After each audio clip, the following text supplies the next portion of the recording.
तो आज की जो हमारी ये क्लास है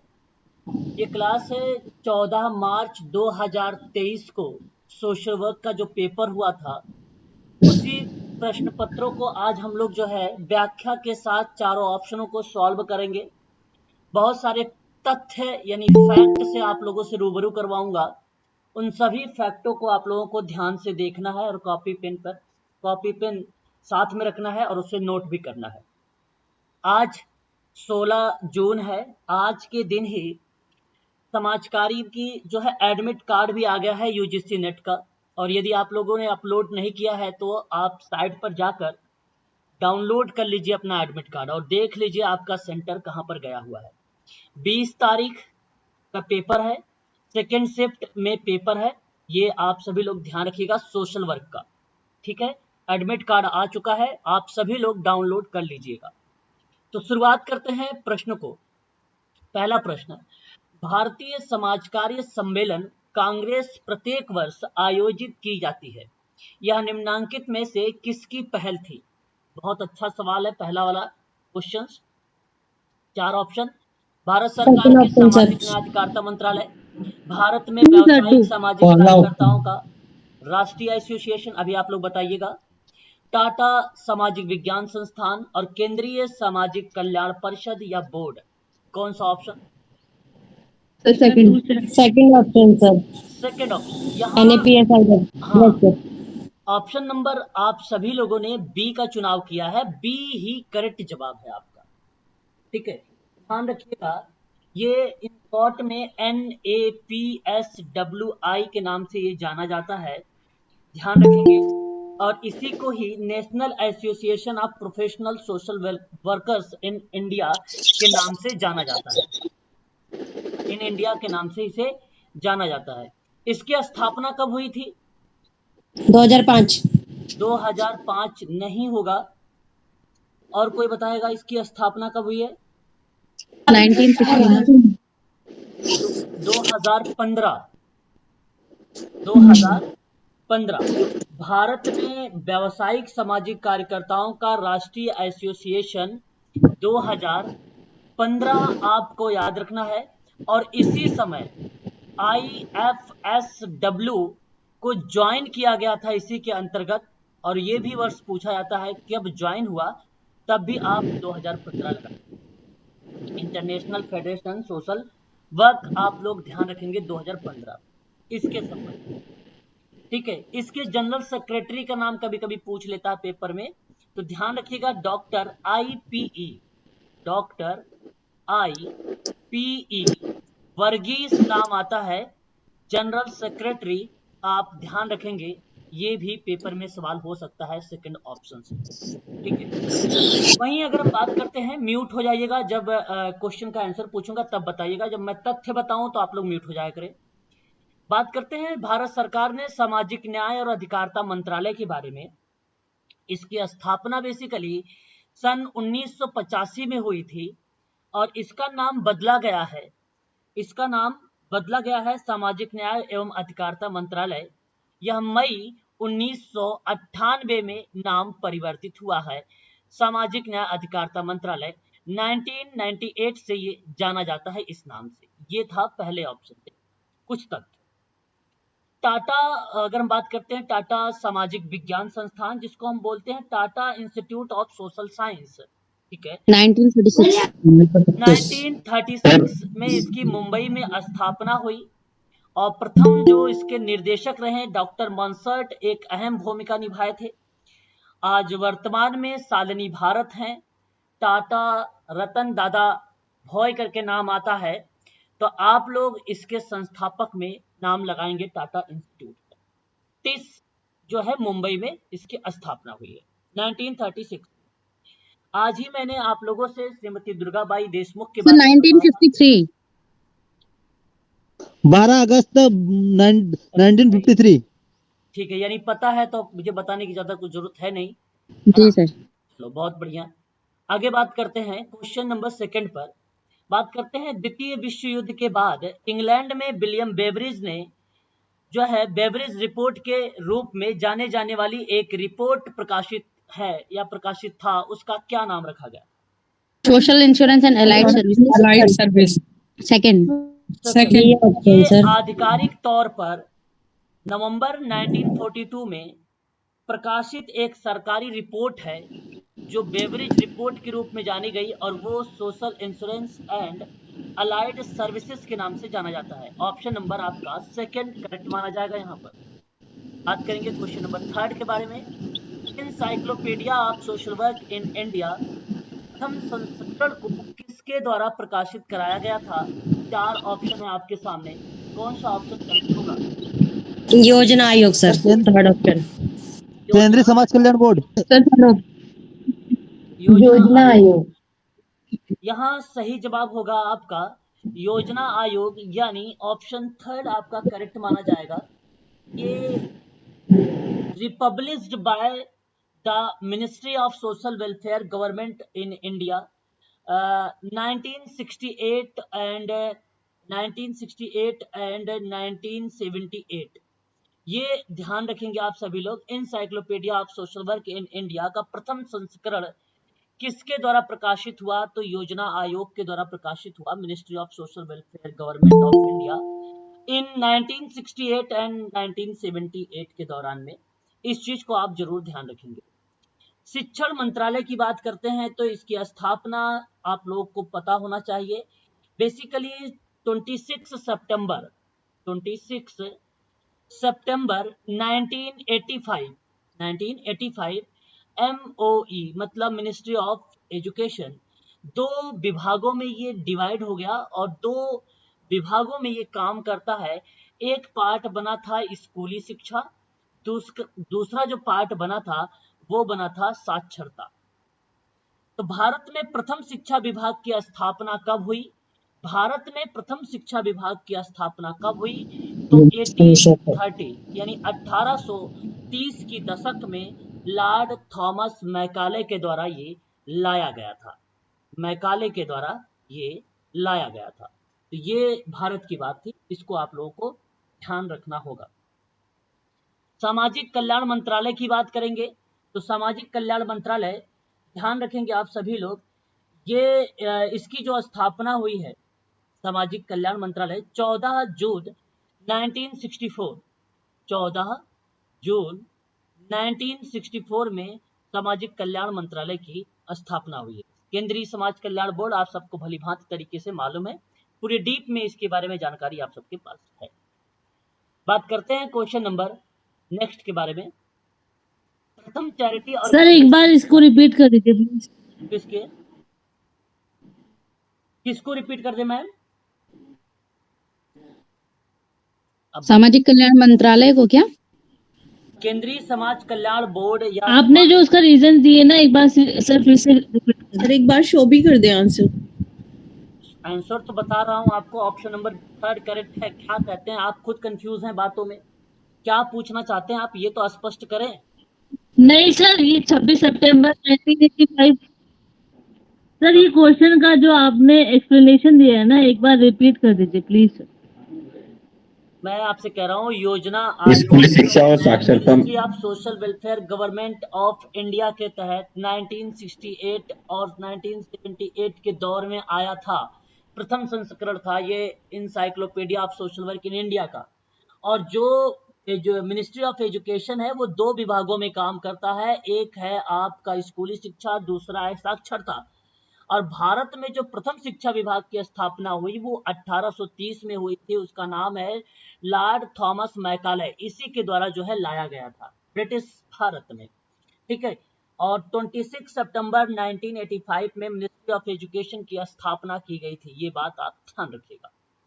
चलिए बात करते हैं नेक्स्ट सवाल के बारे में। हमारे सामने सवाल है और कह रहा है कि प्रथम चैरिटी ऑर्गेनाइजेशन सोसाइटी को निम्नांकित में से किस वर्ष में स्थापित किया गया था? First charity organisation society was founded.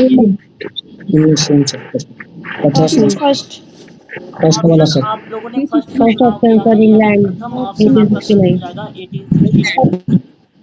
आप ध्यान रखें, पहले the society for organisation charitable relief and repressing mendicancy के नाम से जाना जाता था। इसे बाद में द चैरिटी ऑर्गेनाइजेशन सोसाइटी का नाम कहा गया। वह दौर था सन 1871 से लेकर 1946 का। इस समय इसको जो है हम लोग चैरिटी ऑर्गेनाइजेशन सोसाइटी के नाम से जाने। फिर ये बाद में फैमिली एक्शन बनाई और फैमिली एक्शन के रूप में ये कार्य की गई, जहां पर गरीबी को रोकना और धर्मार्थ के प्रयास को व्यवस्थित करना एक अहम भूमिका के रूप में चैरिटी ऑर्गेनाइजेशन सोसाइटी आया। और यहाँ इसकी भूमिका में एक्टोविया हिल का जो नाम आता है वो सर्वोच्च माना जाता है ना, सर्वोच्च माना जाता है एक्टोविया हिल का।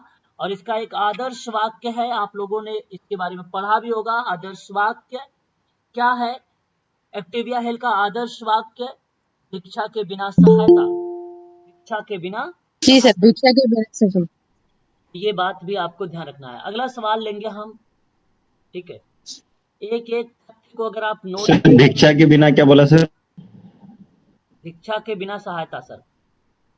यदि आप तथ्य नोट नहीं करेंगे तो आपका ही लॉस जाएगा, इसलिए जो पेपर सॉल्व हो रहा है इन प्रश्नों को जरूर आप लोग नोट करें, एक एक ऑप्शन को समझें। अगला सवाल लेते हैं। क्वेश्चन नंबर हमारे सामने आ गया है नेक्स्ट।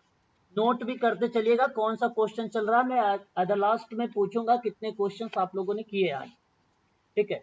सवाल हमारे सामने है कि जाति व्यवस्था को या जाति व्यवस्था की निम्नलिखित में से कौन सी एक संरचनात्मक विशेषता है जो घुरई द्वारा रेखांकित नहीं की गई थी। ये समाजशास्त्री एक विद्वान है घुरई, ठीक है।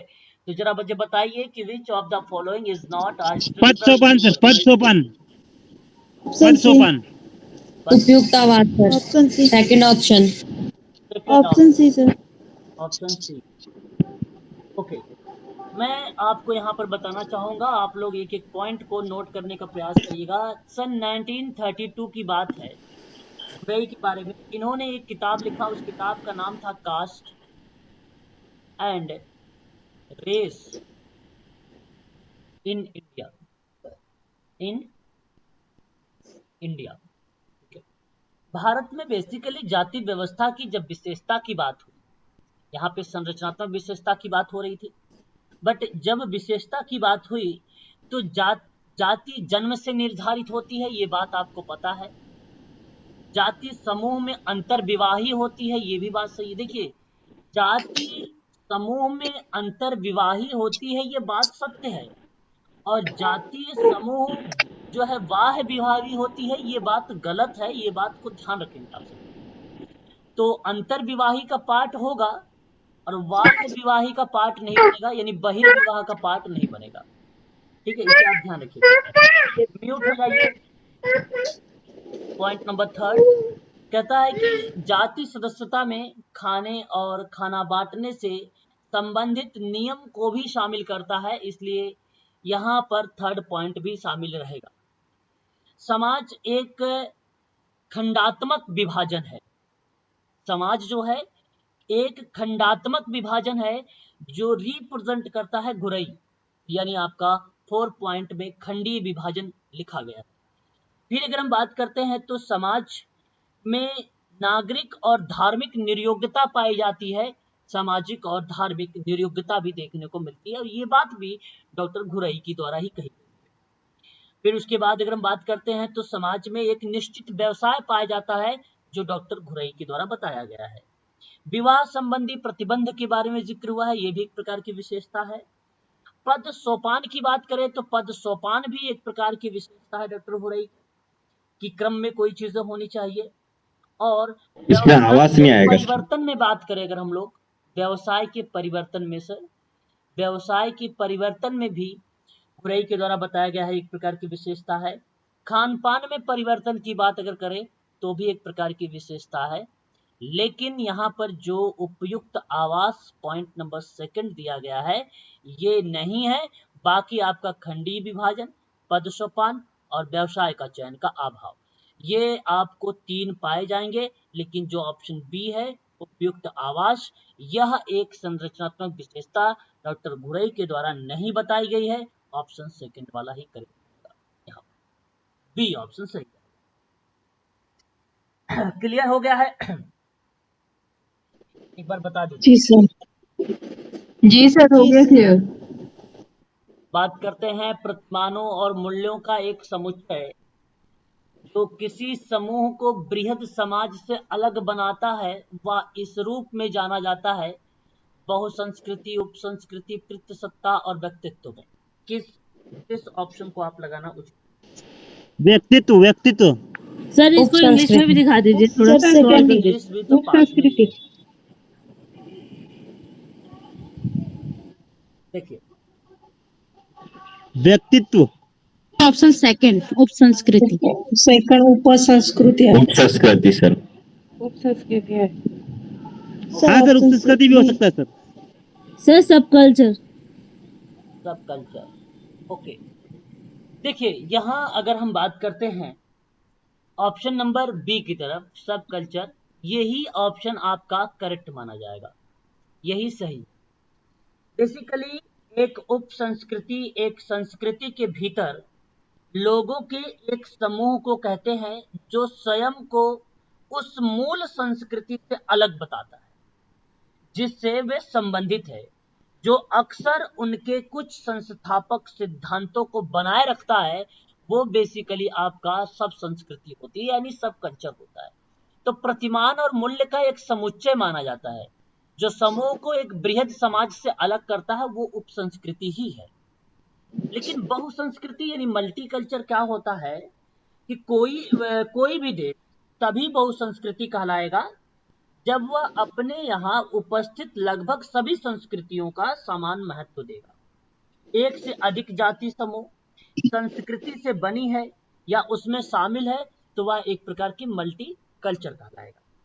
लेकिन जब बात करते हैं पितृसत्ता के बारे में, तो एक सामाजिक व्यवस्था है जिसके अंतर्गत महिलाओं की तुलना में पुरुषों की केंद्रीय भूमिका अधिक होती है, तो उसे हम लोग क्या बोलते हैं? पितृसत्ता बोलते हैं। जब बात आती है पर्सनालिटी की, तो पर्सनालिटी एक लैटिन भाषा से बनाया गया पर्सोना शब्द से बना है, जिसका अर्थ होता है मुखौटा, नकाब, नकली चेहरा।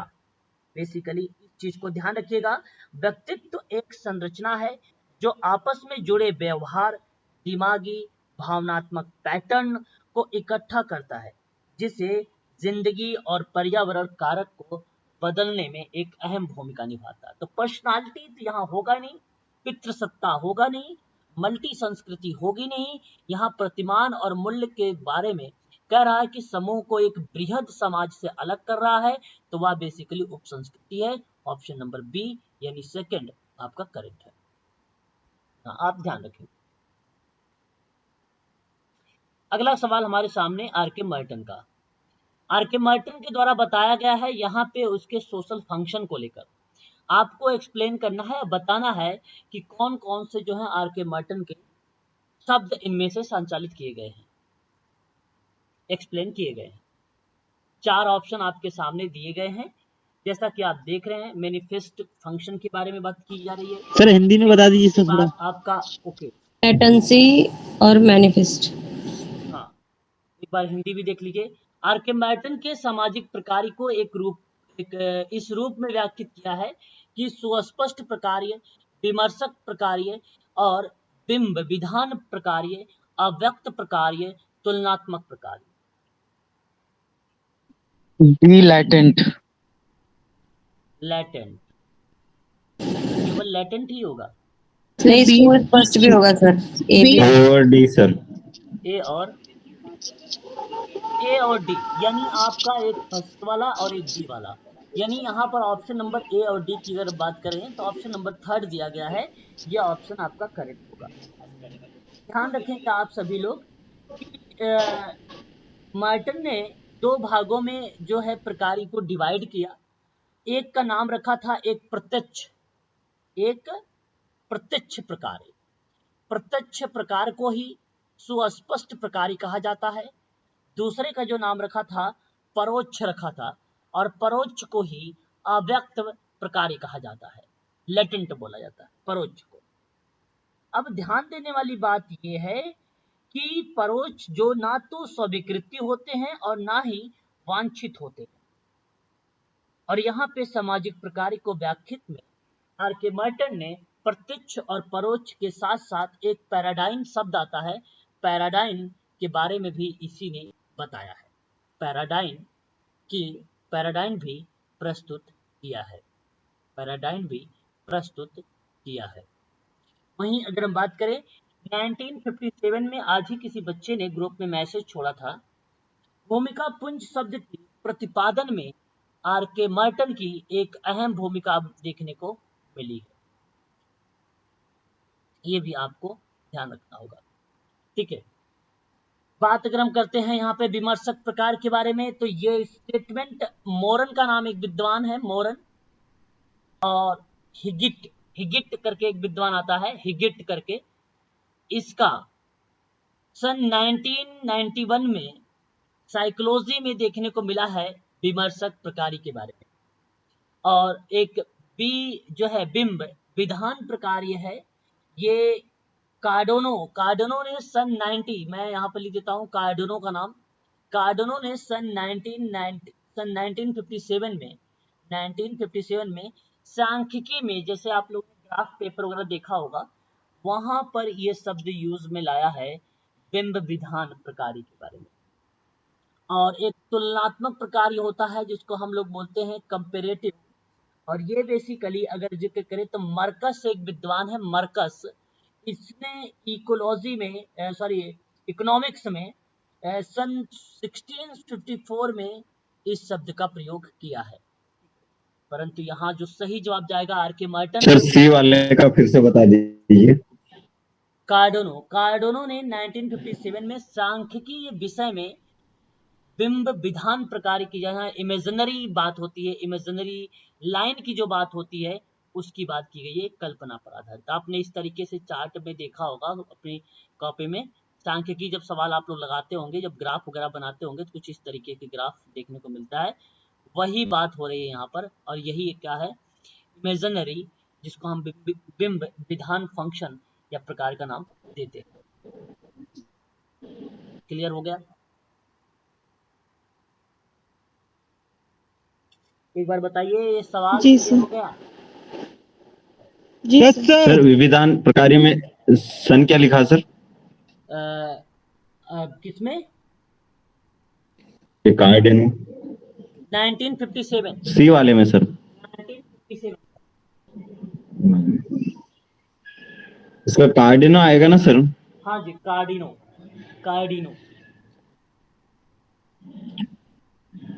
चलिए आगे देखिए। और सर तुलनात्मक वाले में क्या है, किसका आएगा सर?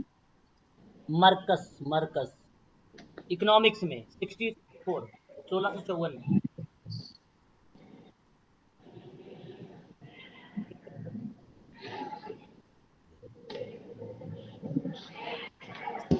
सर हो गया। हाँ देखिए, निम्नलिखित में से किसने भावनात्मक रूप से संबद्ध प्रकृति वाले बंधनों द्वारा जुड़े हुए लोगों के एक लघु संघ हेतु प्राथमिक समूह शब्द का प्रयोग किया है? कूले ने sir. Cooley. Second option sir. एप्टोनीज। कूले। किसी बच्चे ने कहा एप्टोनीज। यहाँ सही जवाब होगा CH कूले, चार्ल्स हर्टन कूले। चार्ल्स हर्टन कूले का नाम करेक्ट होगा। ध्यान रखिएगा आप सभी लोग, भावनात्मक रूप से संबद्ध प्रकृति वाले बंधनों द्वारा जुड़े हुए लोगों के एक लघु संघ हेतु प्राथमिक समूह शब्द का जो प्रयुक्त हुआ है वो कूले ने किया है। कूले के बारे में 2-3 बातें बहुत इंपॉर्टेंट है, सोशल वर्क में पूछी जाती हैं, बार बार रिपीट होती हैं वो चीजें। एक आता है human nature and social order 1902। दूसरा तथ्य आपको ध्यान रखना होगा, सोशल ऑर्गेनाइजेशन 1909। तीसरा तथ्य आता है द थ्योरी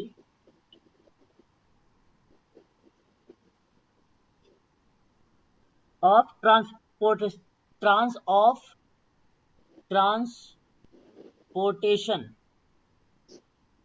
1894। और एक आता है the process of social change, social change 1897। ये बात आप ध्यान रखिए, 4 बातें स्केच कूल्य से संबंध में, ठीक है। वहीं अगर हम बात करते हैं एफ्टोनीज के बारे में, एफ्टोनीज का नाम आपने देखा होगा, सुना होगा। एक शब्द आता है संघ और समूह में गेमेन जेमिन सॉफ्ट, साहब जैसल साहब और एक शब्द आता है गेसल साहब गेशल सैफ। गेमेन सॉफ्ट को कम्युनिटी का नाम दिया जाता है, और गेमेन सॉफ्ट को कम्युनिटी और गेसल सॉफ्ट को सोसाइटी का नाम दिया जाता है। संघ।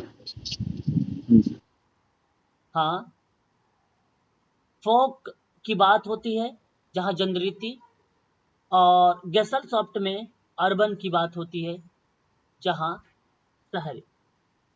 ये बात आप ध्यान रखिएगा। ये कॉन्सेप्ट सन 1987 में आया था, 1987 में आया था, 1987।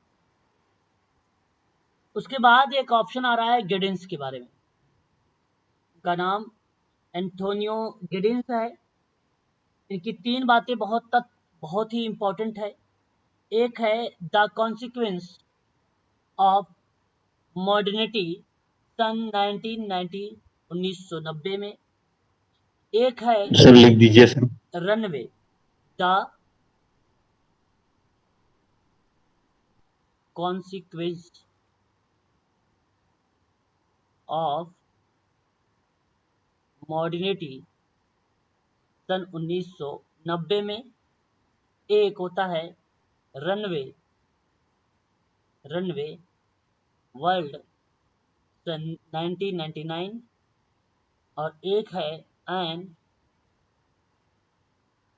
Introduction to sociology.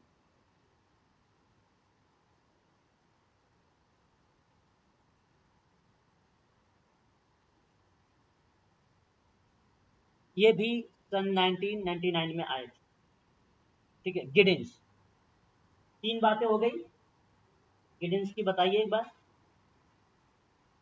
Yes sir.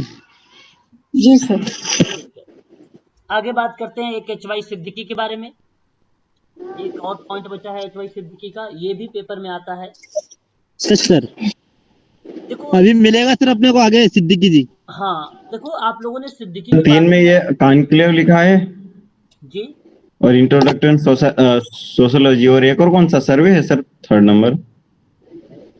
नहीं, एक है the consequence runway of of modernity, दूसरा है रनवे वर्ल्ड, रनवे। हाँ रनवे वर्ल्ड 1999 में, और उसी समय एन इंट्रोडक्शन टू सोशोलॉजी भी आई थी। 3 बातें हैं। कि मैं आपसे बता रहा था सिद्दीकी के बारे में। सिद्दीकी का नाम आप लोगों ने सुना होगा, बेसिकली कम्युनिटी वर्क, 97 में जी कम्युनिटी सर, वर्क। प्रति मॉडल।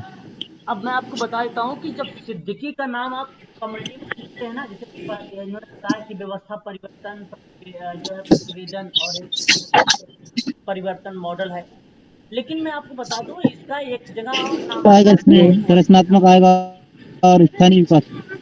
इसका जो नाम आता है वो ग्रुप वर्क में आता है। कहाँ आता है नाम? ग्रुप वर्क में आता है। ध्यान से नोट करो, ग्रुप वर्क में कहाँ आता है, ठीक है। इसका ग्रुप नाम, वर्क। हाँ, group work theory and practice में आता है। Group work theory and practice में आता है 2008, पहली बात। दूसरा, सिद्दीकी में अगर बात करें तथ्य को लेकर, तो इन्होंने सोशल वर्क एंड ह्यूमन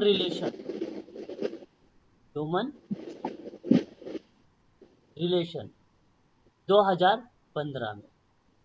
और एक बात और नोट कर लीजिएगा इनके बारे में, सोशल डेवलपमेंट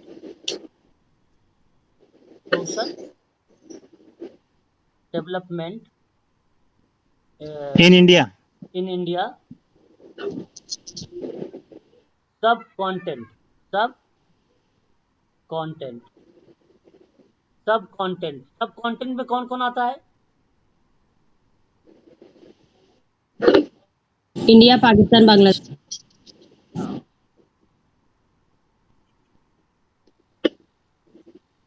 इंडिया, पाकिस्तान और बांग्लादेश। कब आई थी? 2000। 2004, 2004। बस ये बात ध्यान रखिए, ठीक है। ये सर्वदेश किसका आदर्श वाक्य है? बताइए। Sir option first. एक्टिवा हिल की सर ऑक्टेविया हिल का फर्स्ट। ऑक्टेविया हिल सर। सर ऑक्टेविया हिल। ऑक्टेविया हिल, बिल्कुल। ऑक्टेविया हिल। अब यहाँ आपको ये ध्यान रखना है, ऑक्टेविया हिल का नाम आ रहा है, तो इसके संबंध में आपको कुछ बातें बताता हूँ, ध्यान रखिएगा ऑक्टेविया हिल का। पहली बात तो ये तय हो गया कि चैरिटी ऑर्गेनाइजेशन सोसाइटी की बात होगी तो ऑक्टेविया हिल का नाम देखने को मिलेगा। और दूसरी बात आप ये ध्यान रखेंगे इसमें ऑक्टेविया हिल में, द सोशल हाउसिंग डिबेट, ठीक है, ध्यान रखिएगा 1990, ये दूसरी बात। और एक तो हेल्प विदाउट आर्म्स, ये तो हो गया, और एक मैंने अभी COS के बारे में बता दिया, ये हो गया आपका, ठीक है। तीन चीजें। फ्रीडलैंडर मैरी रिचमंड की बात अगर हम करें तो मैरी रिचमंड 1917 में, यानी 1917 में, 1917, और सोशल डायग्नोसिस। Social diagnosis. और 1922 में what is social work. From to charity social case. What is social? Social case work 1999 में अमंग द पुअर। ठीक है, तो इनके बारे में तो पता ही है। चलो फ्रीडलैंडर के बारे में बताइए जरा, वाल्टर इंडियाज फ्रीडलैंडर।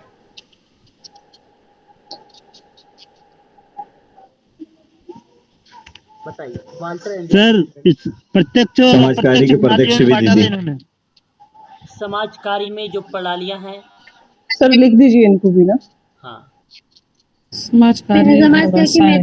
प्राथमिक और सहायक। दूसरा कॉन्सेप्ट बताइए। हाँ सर, प्राथमिक। सर इन्होंने क्षेत्र में भी इन्होंने काम किया सर, समाजकारी फील्ड वर्क। क्षेत्र में, हाँ, समाजकारी क्षेत्र के बारे में भी इन्होंने बातचीत किया है, ठीक है।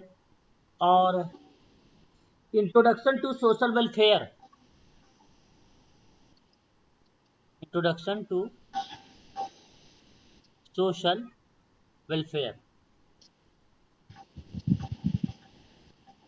अक्टूबर 1974 में ये किताब आई थी, 1974 में। और concept method social work, concept method and social work, 1958, है ना। ये दो बातें आपको फ्रीडलैंडर के संबंध। फेलिक्स पी, सर ये तो उधर भी था ना सर। क्या क्या सर? सर ये जो आपने कंसेप्ट मेथड ये लिखाया था, ये 1957 में उधर लिखाया था ना सर एक जगह। नहीं, 1958 में आपको फेलिक्स का होगा, रिलेशनशिप वाला, the social case work relationship. Okay okay sir.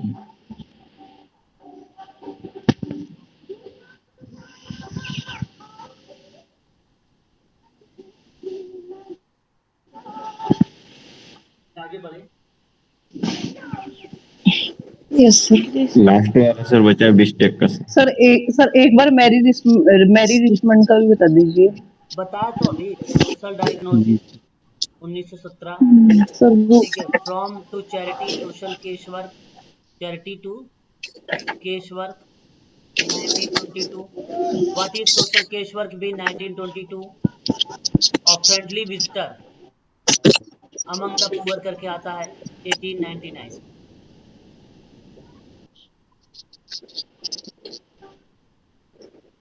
Clear होगा? Thank you sir. एक यहाँ पर बात अगर हम करते हैं तो फेलिक पी एक विद्वान है, इनकी दो बातें ध्यान रखिएगा। पहली बात ये कि ईश्वर के सिद्धांत इसने दिया 7 और वो दिया था 1957। उसी समय एक किताब आई, उस किताब का नाम था the social case work relationship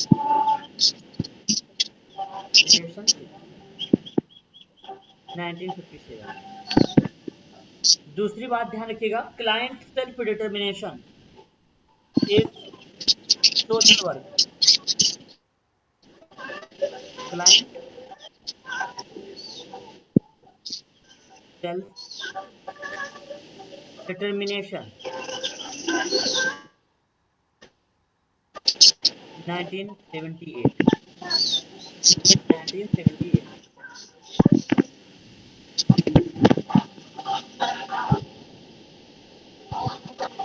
clear हो रहा? बताइए। रिलेशनशिप बताया और क्लाइंट सेल्फ डिटरमिनेशन हाँ, दो ही बताया ना सर, फर्स्ट में क्या बताया एक और? पहले में मैंने बताया कि व्यक्तिक समाज कार्य के 7 सिद्धांत, और फिर उसके बाद मैंने बताया रिलेशनशिप करके एक किताब आई, इन्हीं की किताब थी, की जिसमें सिद्धांत बताए गए, और एक क्लाइंट सेल्फ डिटर्मिनेशन 1978।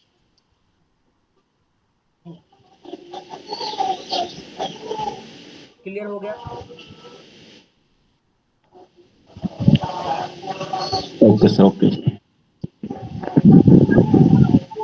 जी सर, क्लियर हो गया सर। जी सर, जी सर, जी सर। नोट करा दीजिए। हाँ, एक बार म्यूट हो जाइए। सर जो भी भाई लोग यार थोड़ा सा क्या है कि इस रिकॉर्डेड लेक्चर सुनते हैं ना, तो फिर ये चीजें सुना ही नहीं देता ढंग से, इसलिए म्यूट हो जाएगा। जो भी बात रखना है फट से रख के म्यूट हो जाएगा।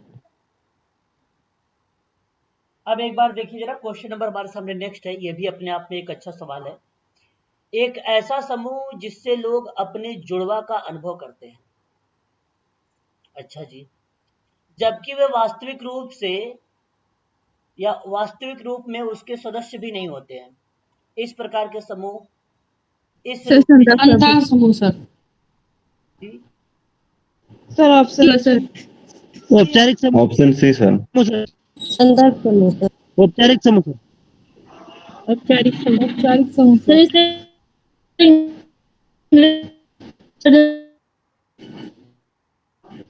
आवाज आपकी आई नहीं।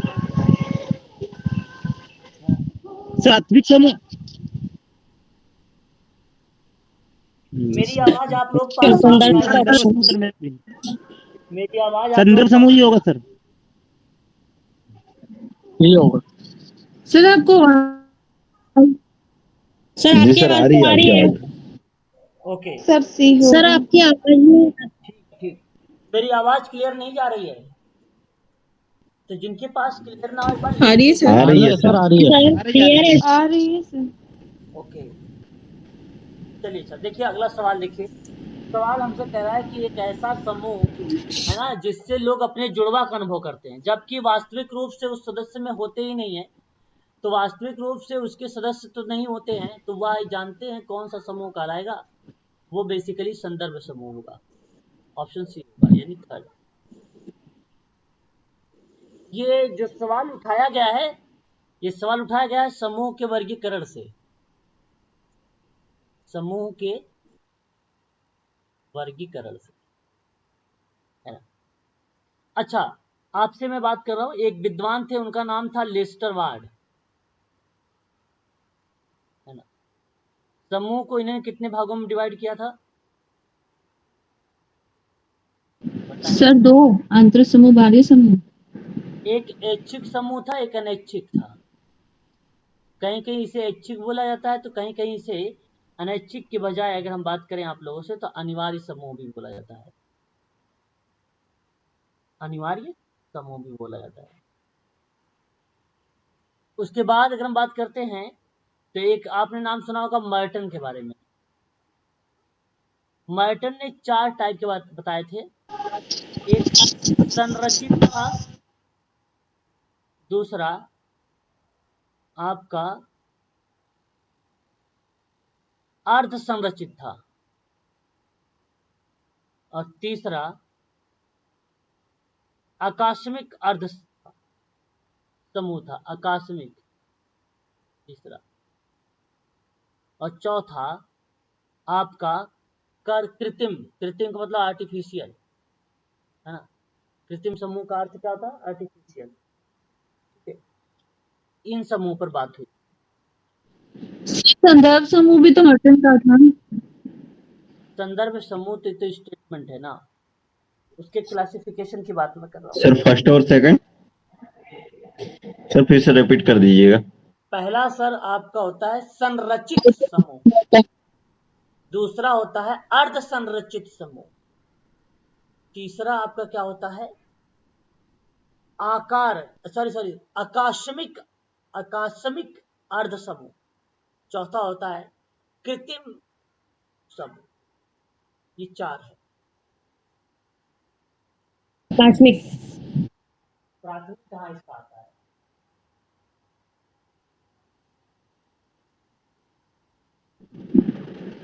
सर ये थोड़ा थोड़ा बता दीजिए समूह के बारे में।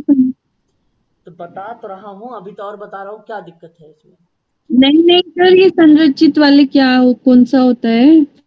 समूह के ये जो है क्लासिफिकेशन है, समूह के क्या है? ये वर्गीकरण है। सबसे फिर आई मनोज, आपको बता दूं मैं, सामाजिक समूह के वर्गीकरण जब आप पढ़ेंगे तो उन वर्गीकरण में इन लोगों का नाम हमें देखने को मिलता है, तो जिसमें से कुछ विद्वानों ने अलग अलग तरीके से समूह के बारे में बातचीत किया था। जैसे मैंने अभी भी बताया लेस्टर वार्ड के बारे में, पहला वाला, तो वहां पे देखेंगे तो एक ऐच्छिक होता है, एक अनिवार्य होता है। ऐच्छिक समूह का मतलब ये होता है मैडम कि उन समूह को संदर्भित करता है जो विशेष हित को ध्यान में रखकर व्यक्तियों के द्वारा बनाए जाते हैं, और ऐसे समूहों की सदस्यता जो होती है वो वैकल्पिक होती है। इसके लिए जाके इसको क्या उन ब्लड पर कोई दबाव नहीं निकल होता जाएगा, गिर जाएगा, अरे भाई इसमें क्लब की धब्बा लग सदस्यता हो जाएगा, गई, सरकारी फेंक समिति दे जा की गली में। सदस्यता हो गई, ट्रेड यूनियन की सदस्यता हो गई, कॉलेज की बच्चे हो गए उनकी सदस्यता हो गई। ये सब ऐच्छिक समूह का पार्ट होता है। और जो अनिवार्य और जो अनैच्छिक होता है वह स्वतः स्वाभाविक रूप से विकसित हो जाता है। इसमें शामिल होना या ना होना व्यक्ति की इच्छा पर निर्भर नहीं करता है, बल्कि सामान्य जीवन की सदस्यता पर निर्भर करता है। परिवार, जाति, समुदाय, ऐसे समूह को रिप्रेजेंट करता है अनिवार्य समूह। ठीक है, क्लियर हुआ? बताओ, अब तो बता दिया। जी सर। फिर उसके बाद यस सर। विद्वान मर्टन, यस सर। मर्टन की बात करेंगे अगर हम लोग, तो मर्टन ने यहाँ पे 4 टाइप के बताए हैं, ये ध्यान रखिएगा आप सभी लोग। सॉरी, मर्टन, हाँ ठीक है। और उसके बाद अगर हम बात करते हैं, एक नाम आपने सुना होगा कूले का, प्राथमिक और द्वितीय समूह आता है। प्राथमिक समूह और द्वितीयक समूह, और वो 1909 में है ना, सोशल ऑर्गेनाइजेशन की जो किताब थी उसी में ये है। ठीक है। और उसके बाद एक नाम आता है मिलर का, है ना। एक विषम जाति होता है, एक सम जाति होता है। विषम जाति को क्या बोला जाता है? क्षैतिज यानी हॉरिजॉन्टल। और समाज जाति को, सम जाति को क्या बोला जाता है? उदग्र यानी वर्टिकल को बोला जाता है। ठीक है, याद रखिएगा ये। और भी कौन विद्वान बच रहा है इसमें? खुशी सर विषम जाति और सम जाति। सम जाति को उदग्र वर्टिकल कहते हैं, सम जाति को वर्टिकल बोला जाता है, वर्टिकल। विषम जाति को विषम जाति सर ये किसके है सर? कूले के, है ना। सर मिलर के हैं ये। मिलर कूले के तो मिलर के हैं सर। मिलर का है, मिलर। कूले का तो प्राथमिक और द्वितीय समूह है। ठीक है, ठीक है। और उसके बाद ये क्लियर हो गया, तो एक और नाम नोट करिए, समनर। समनर का नाम सुना होगा। एक अंता समूह होता है और एक एक फोकवेज करके किताब इन्होंने लिखा था, है ना, 1906 में। कब? 1906 में। ये आंतरिक और बाह्य है ना सर इसका? तो मिलर का अंतः समूह बाह्य समूह, समनर समनर का है, अंता समनर। हाँ। 1906 1906। अच्छा, और भी देखते हैं। मैकाइवर पेज का नाम सुना होगा। जी सर। 1906 में किसका है सर? फूले समनर का। समनर का। लिखा तो हूँ, स्क्रीन पर नहीं दिखाई दे रहा है, हाँ सर। तो थोड़ा देखिए। एक नाम और आता है ना, मैकाइवर। इनमें ने एक क्षेत्रीय बताया है, एक हितों के प्रति चेतन की बात किया है। दूसरा, इन्होंने अनिश्चित संगठन की बात किया है। और चौथा, निश्चित संगठन। याद रखिएगा, निश्चित संगठन। ये है मैकाइवर के 4 संदर्भ समूह।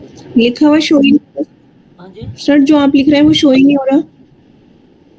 हो रहा है सर से। निश्चित नहीं, वो लेट नहीं हो रहा है, हुआ। सबने लिख दिया बट हमें show नहीं। क्षेत्रीय हितों के प्रति चेतन। करो और तब ज्वाइन करो, तब दिख जाएगा। क्षेत्र सर हो का गया, नेक्स्ट हितों फ्लो चल रहा है। चेतन हो गया, अनिश्चित हो गया, निश्चित हो गया। 4 होते हैं।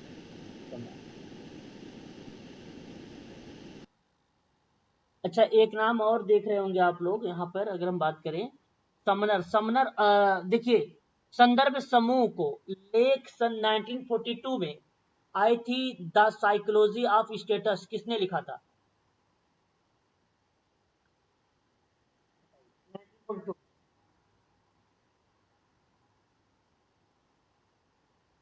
नहीं पता? सर समनर ने? नहीं, हर्बर्ट हाइमन। नहीं सर, इसके बारे में नहीं पता। Herbert Hyman sir. हाँ, हाइमन। ठीक है, ये ध्यान रखिएगा। एफ्टोनिज समुदाय और समिति के बारे में बताया ही है, बात जानते हैं आप लोग, है ना। सर स्क्रीन चल ही नहीं रही सर। देख लेना क्लास एक बार ऑनलाइन। सुना करो अच्छे से ना, समय लग रहा है, काफी बेहतरीन टाइम कर रहे हैं आप लोग। फिर से सुनो इस सवाल को अच्छे से।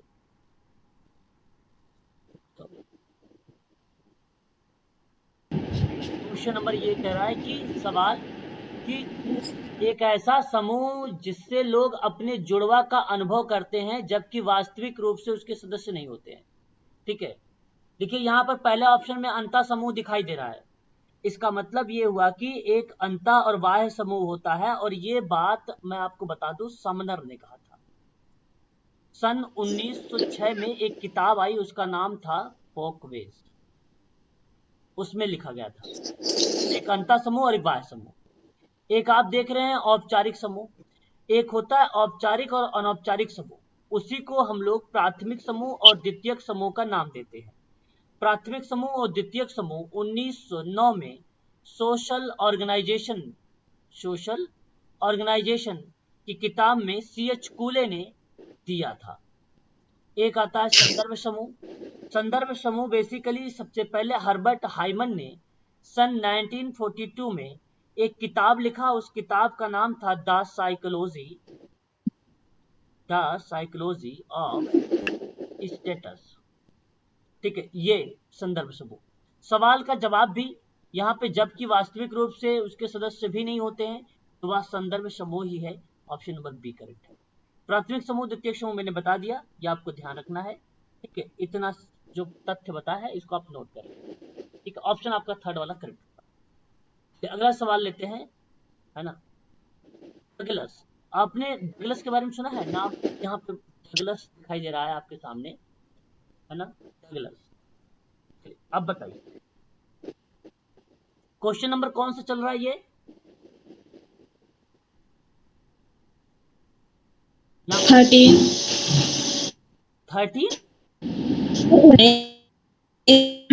सर 11 है ये 11 सर।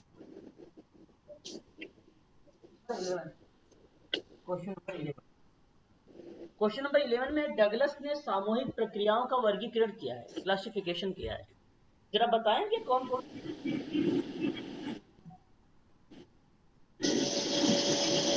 ऑप्शन सी सर, इसका आंसर 4 है।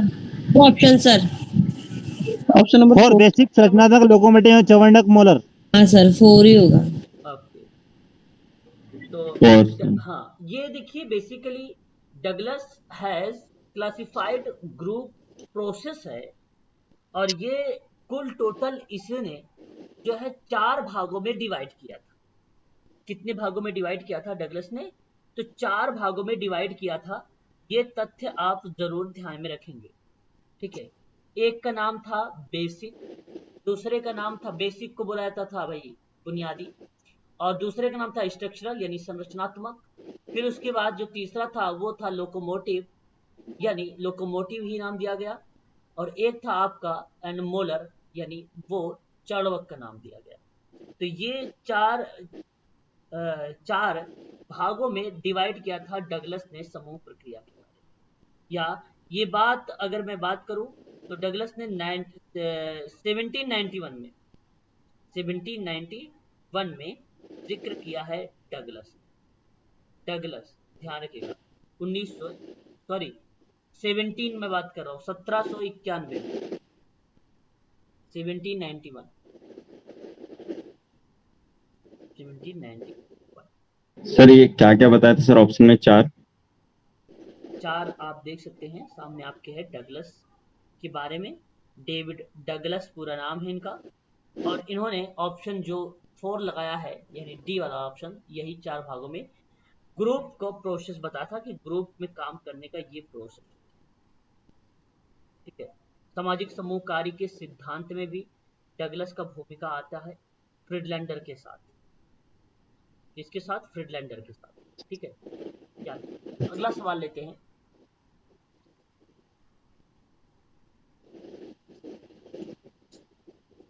सामुदायिक संगठन के उपागम तो आप लोगों को भलीभांति तरीके से पता भी है, मैंने पहले भी बता रखा है, जरा बताइए एक बार।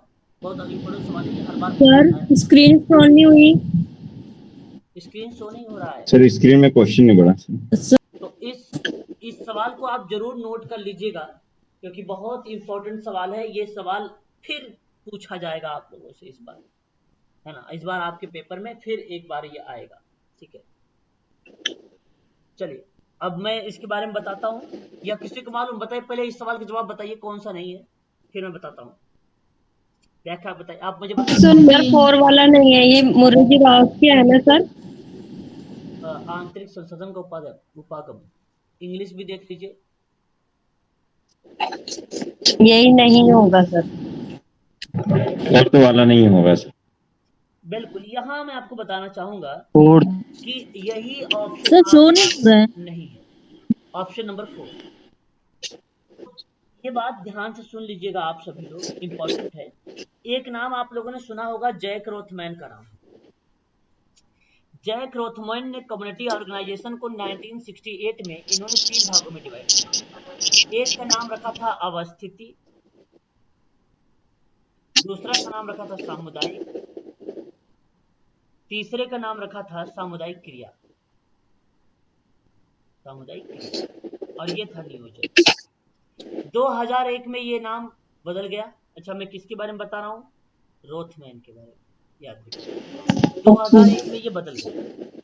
क्या नाम रखा गया इसका? स्थानीय विकास, हाँ, स्थानीय विकास, सामुदायिक नियोजन वही रहा, और सामुदायिक क्रिया वही रहा।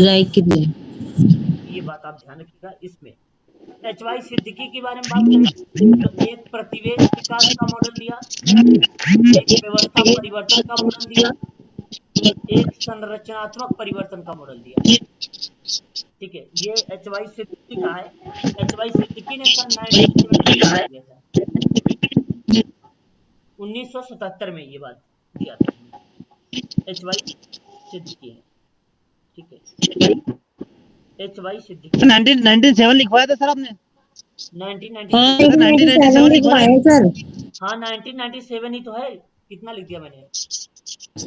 आपने 77 लिख दिया। ओके 1977 कर लीजिए, 1997 कर लीजिए, है ना। एक नाम तो आपने सुना होगा 1955 में, किसका नाम? मुर्रे जिरोस का नाम। वो था सामान्य रूपरेखा, ये ऑप्शन विशिष्ट रूपरेखा और प्रक्रिया उपागम, यानी वही रूपरेखा उपागम, ठीक है। तो ऑप्शन 1, 2, 3 ये है, और ये आपका नहीं था। प्रश्न पूछा गया था कि निम्न में से कौन सा नहीं था, बहुत इंपॉर्टेंट सवाल है, कई बार पूछा जाता है, इसको आप ध्यान रखिएगा, है ना, इस क्वेश्चन।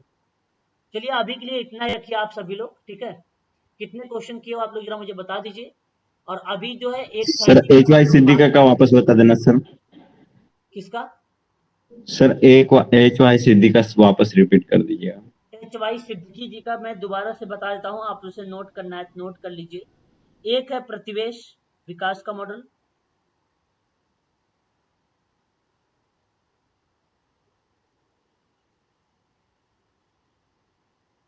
और एक है व्यवस्था परिवर्तन का मॉडल, व्यवस्था परिवर्तन और संरचना, और एक है संरचना परिवर्तन का मॉडल, है ना, ठीक है। 3 चीजें आप ध्यान रखिएगा। अभी 8:30 पर मैं एक क्वेश्चन चलाऊंगा 2009 का, है ना, 2009 का पेपर, ठीक है, 8:30 पर। 2023 चलेगा भी, 2009 भी चलेगा, है ना, दोनों चलेंगे और समाप्त हो जाएंगे, निश्चित रहना आप, है ना। फिर कल 2023 चलेगा, है ना, कल फिर 2023 वाला क्वेश्चन पेपर चलाया जाएगा, ठीक है। तो सारे जो तथ्य मैं बता रहा हूँ, उन तथ्यों को जरूर आप लोग ध्यान में रखिएगा। अभी 8:30 क्लास है, आप लोग ज्वाइन करिएगा, ठीक है, ठीक है, बताइए एक बार। Okay sir. Okay sir.